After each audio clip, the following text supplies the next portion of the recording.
Ayatollah Khomeini decided to create the Islamic Revolutionary Guards Corps (IRGC) for the purpose of the 1979 Islamic Revolution.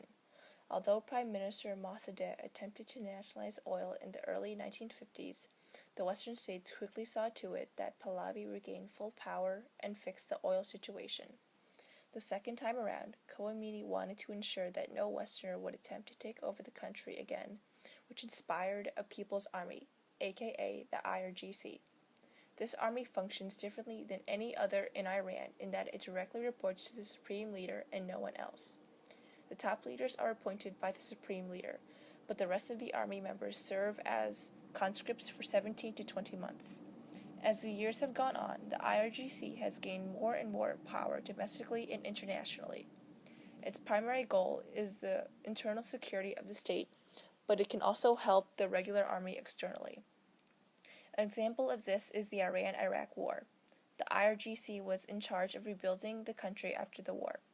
Additionally, two branches derive from the IRGC, the Basij and the Quds Force.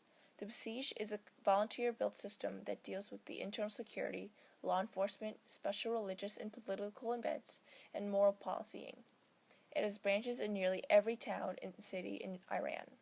The Quds Force is involved with all external affairs. It was involved with the Hezbollah and has also worked in countries such as Afghanistan. Its main purpose is to train and equip the Islamic revolutionary movements. It has also helped build foreign alliances with some groups.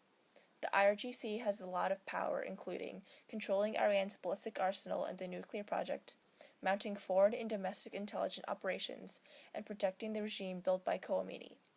More recently, the IRGC has an impact on the economy as well. Since it helped rebuild the country after the Iran-Iraq War, it was able to start networking with over 100 companies that have about $12 billion in construction as well as engineering. The members are gaining a lot of political influence in society. The last president, Mohammad Ahmadinejad, was originally a part of the IRGC. This has not been positive for the army, though, as greed has gotten to the members of the Corps.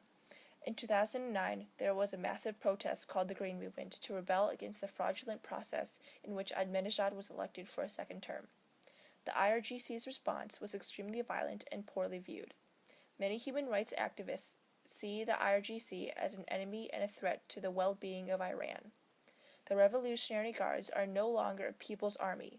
It was meant to ensure the independence of Western states for the sake of the nation, but now is more self-invested. Their power has gotten out of hand as they even control some areas in Iran, enjoying constituencies in numerous regions and funding infrastructure